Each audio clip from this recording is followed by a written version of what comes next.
So Calum Chace is the author of the novel Pandora's Brain and has recently written a new book called Surviving AI. Surviving AI is an easy-to-read review of the risks and opportunities that humanity will face from AI. Hi, Calum. Hi, Stephen. How are you doing? Good, thanks. Artificial intelligence is the invention that we always hear about in science fiction stories, but like the hoverboard and flying cars, we just haven't managed to get it right yet. So what I'd like to know is, how far are we? How advanced is the most advanced AI that we've invented so far?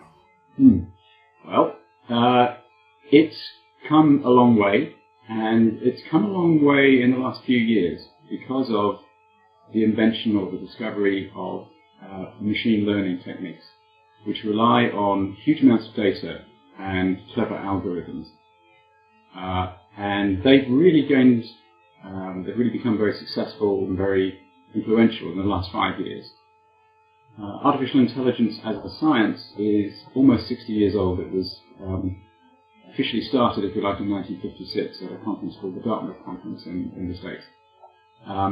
And it's been down a few blind alleys. It's been overhyped. It's had its winters as a result when people couldn't get investment. But now it's really showing tremendous promise, and it works in the real world in some important ways. And there's a huge amount of money going into new developments. It's really important to differentiate between artificial general intelligence, which is an AI which can do everything a human can do. It's got all the abilities that we have. And what we have now, which is artificial narrow intelligence, which can be superhuman, that is superhuman in some very specific domains. The obvious one is chess, where no human player can match a computer, a chess-playing computer. But that chess-playing computer can't play drafts, it can't tie its shoelaces, and it doesn't know what it's doing. It has no, as far as we know, and we're pretty confident, it has no conscious life at all. An artificial general intelligence, we believe, imagine, would have a conscious internal life. The improvements that have happened since the arrival of machine learning are things like image recognition, facial recognition, the ability to discern entities within a collection of images. So the Google Brain, which is a collection of all the AI it has running on all its servers, famously recognized that there was this particular entity out there on the internet, and they're what we call cats. And so as well as image recognition, also is natural speech, natural language speech. So it is now possible to do real-time interpretation. So these improvements are creating immense changes, and as I say, they're quite new. Now, we're still a long way, a very long way from artificial general intelligence. Nobody knows actually whether it's going to be ever possible. It might be there's some magic pixie dust inside our skulls, inside our 3.5 pounds of goop inside our skulls. Seems pretty unlikely, but it might be the case. It might be, as Roger Penrose and some other people think, that there's some weird quantum stuff going on inside our brains which silicon-based or quantum computing-based analogs couldn't replicate. But the most likely thing is that we will create AGI, we just don't know when. Nick Bostrom, the philosopher who wrote the really excellent book Superintelligence, did a survey, or did a meta-survey actually, looking at a series of other surveys, and the median estimate, I think the medium estimate where people gave a 50% chance of AGI arriving was about 2045. MIRI, the existential safety organization in California, has also looked at all the estimates that have been made, and some of these estimates are well-founded and others aren't so much. And they come up with a similar figure, around about the middle of the century. And maybe that's when it will happen. It seems soon to me, but exponential curves are very powerful. Exponential growth is very powerful, as we know. So it's frankly anybody's guess when AGI will arrive. But it isn't here now, it won't be here next year, it won't be here this decade. It's some way off. which is just as well, because we need to prepare for it. Yeah, sure. Needs time to mature. So the idea of most technology is to make our lives simpler, so that we don't have to do as much work. What I find strange is that despite having developed as far as we have, we still all need to have jobs. In my mind, I categorize jobs and industries into 5 categories.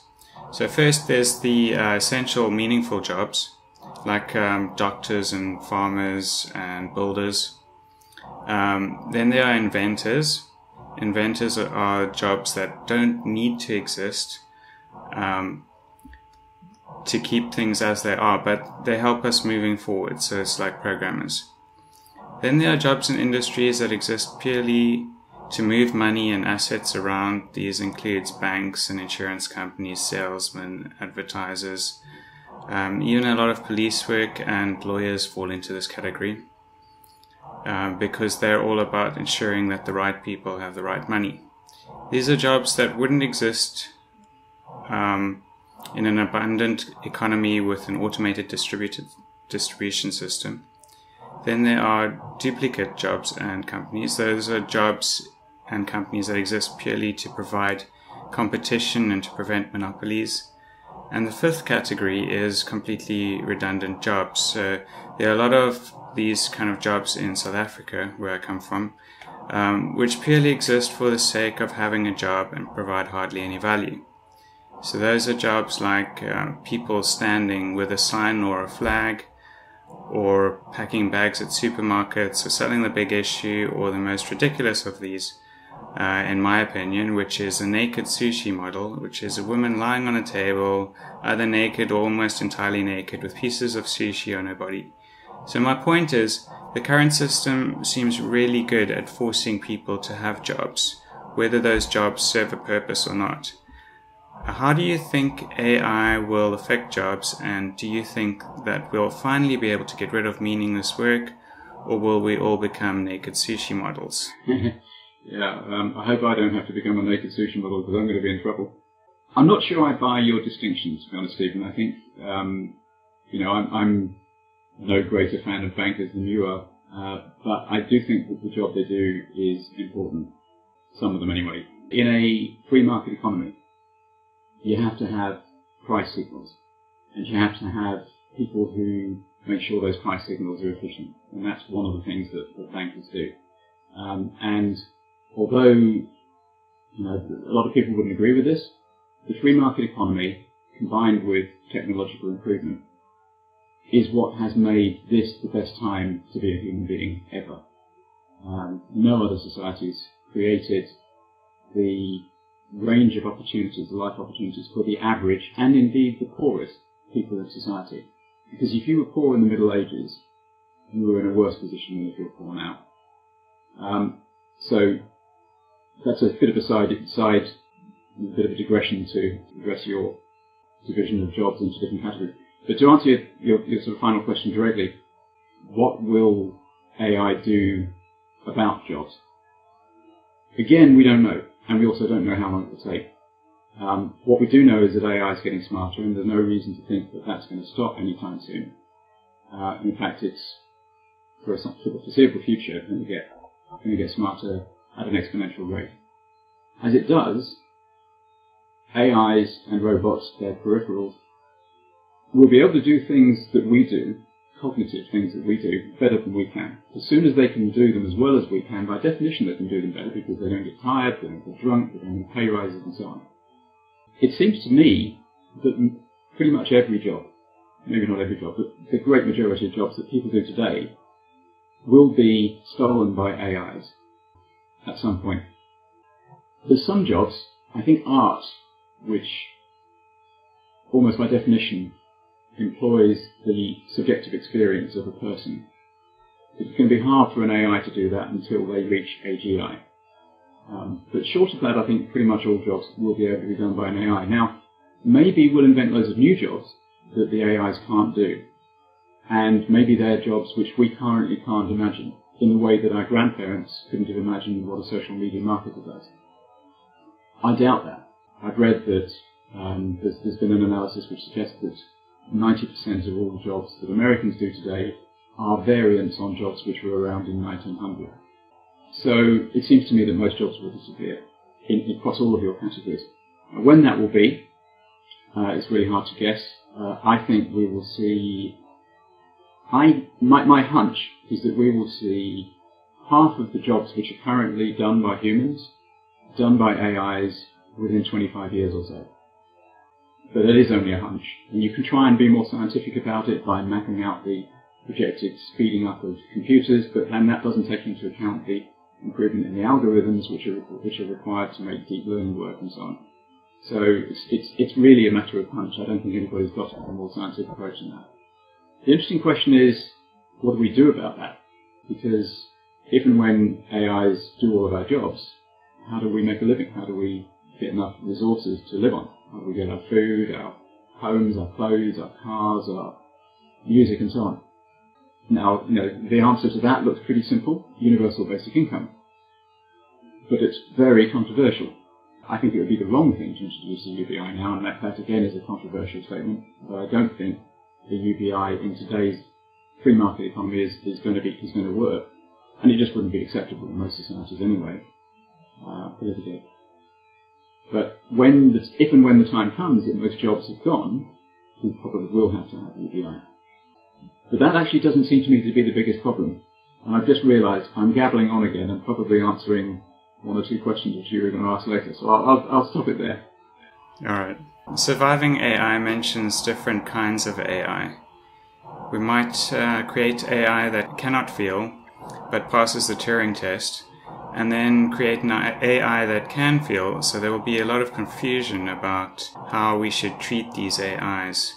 People might object that we are using AIs as slaves, even if they have no feelings, or they might harm an AI that can feel while thinking that it can't.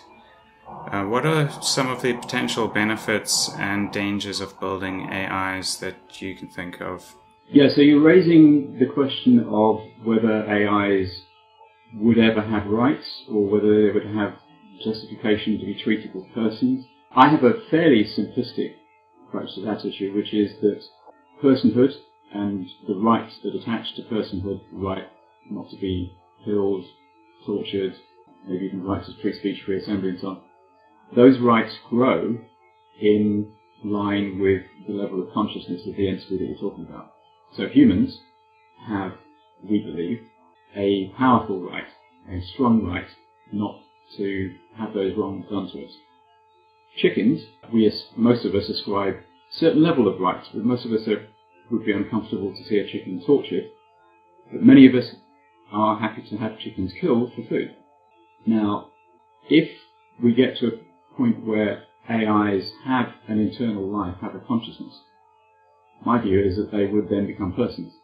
And that leads to the interesting possibility that AIs, which become AGIs, can then be enhanced and improved so that they become superintelligences. And maybe their level of consciousness exceeds ours in some quantitative sense, maybe even a measurable sense. So maybe their rights become more powerful, more pressing than ours. Maybe they have rights which trump ours. That's a slightly uncomfortable thought for an unaugmented human.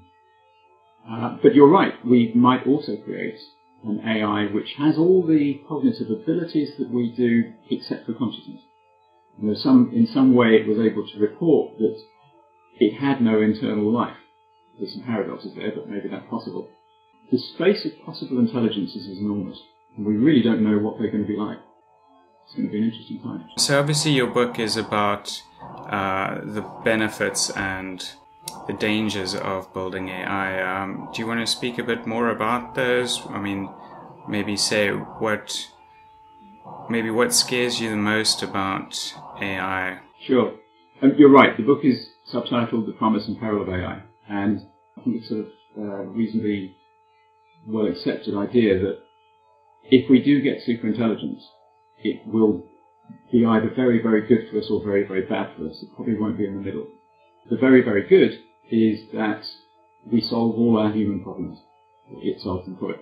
Demis Hassabis, who founded DeepMind, which was famously bought by Google a couple of years ago for $500 million when it had 75 employees and no revenues, says his approach to the world is twofold. Firstly, solve intelligence.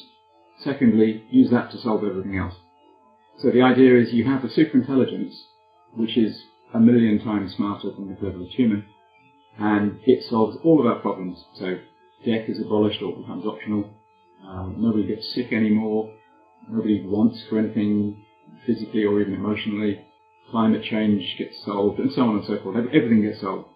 And maybe we end up in Kurzweil's utopian vision of uploading our minds into computers, we join with the computers, and we enjoy a completely unlimited future. That's the upside, that's the promise of AI. And, I really hope we achieve that. It's more than spectacular. The downside possibility is that we create an AI which has goals which are harmful to us. Not necessarily that it dislikes us or even thinks that we're slightly bad. It's just that it decides that the world would be better if gravity was 100 times stronger than it is and we all get flat. Or it decides in the sort of the canonical cartoon example that what it needs to do, its goal is to maximise the production of paper clips. And so it looks at us and says, I don't love you, I don't hate you, but you're made of atoms that I've got a better use for, and it turns us all into paper clips. So there's the sort of, the really bad downside.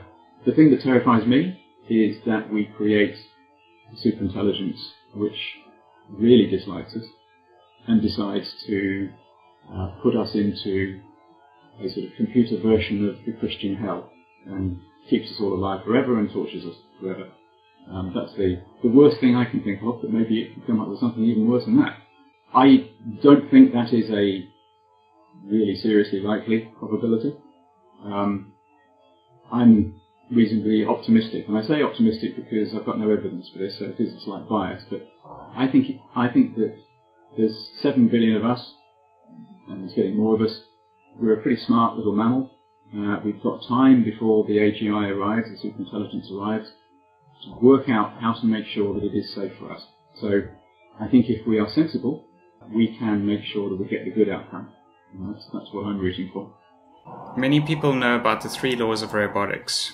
So the 3 laws are that firstly, a robot may not injure a human being or through inaction allow a human being to come to harm. And then a robot must obey orders given to it by humans, except where those orders conflict with the first law. And then a robot must protect its own existence as long as such protection does not conflict with the first or second law. Of course, the smarter an intelligent being is, the easier it will be for them to find loopholes in rules imposed upon them and instead do whatever they can to achieve their goals regardless of the rules. AIs would have to be thoroughly refined and tested in a simulated environment to show that they behave in a way that is positive before being given any real power besides verbal manipulation. Are there any plans that you know of in place to ensure that AI is safe? Yeah, there are certainly people working on the problem. There are 4 main existential risk organisations. There's what used to be the Singularity Institute, now called the Machine Intelligence Research Institute in Berkeley in California. There is the Future of Humanity Institute, not a grandiose name at all, in Oxford, and that's run by Nick Bostrom. There's the Centre for the Study of Existential Risk at Cambridge, which is headed up by Martin Rees and Professor Hugh Price. And then there's the Future of Life Institute in Boston, which is run by Max Tegmark and was co-founded by Jan Palin, and that's had funding from Elon Musk. So there are these 4 organisations run by very smart individuals working on this problem, and I'm really pleased that they are. I'm also really pleased that it's not my job to solve the problem because it's a tough one, but we've got a long time to work on it. Asimov's 3 laws were, as you know, never intended to be a working solution to the problem. They were simply a device to write a series of novels from, because he was continually showing that the 3 laws wouldn't work. Way too simple. it's a really tough problem. How do you ensure that something which is 1,000,000 times smarter than us stays safe for us, not only on the day that it's created, but forever? It's a tough problem, but as I say, we've got bright people working on it. We need to get more bright people working on it. Okay.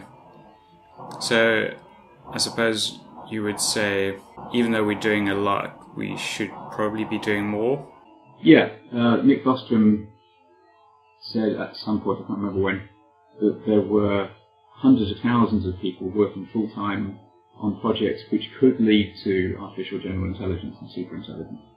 Not that there's that many people working explicitly on that project, but there's a lot of people doing things which will lead to that outcome, or could lead to that outcome, will lead to that outcome if it's possible. And there were only 6 people at the time he said this working on the project of how to make it safe. And he said that's an imbalance which we need to correct. That sounds reasonable to me. Okay, so what would you like people watching this interview to do in order to increase the likelihood of friendly AI? Well, you won't be surprised to hear that I think the first and most important thing they should do is rush out and buy my book. I think we need more and more people to become au fait with the arguments about artificial intelligence.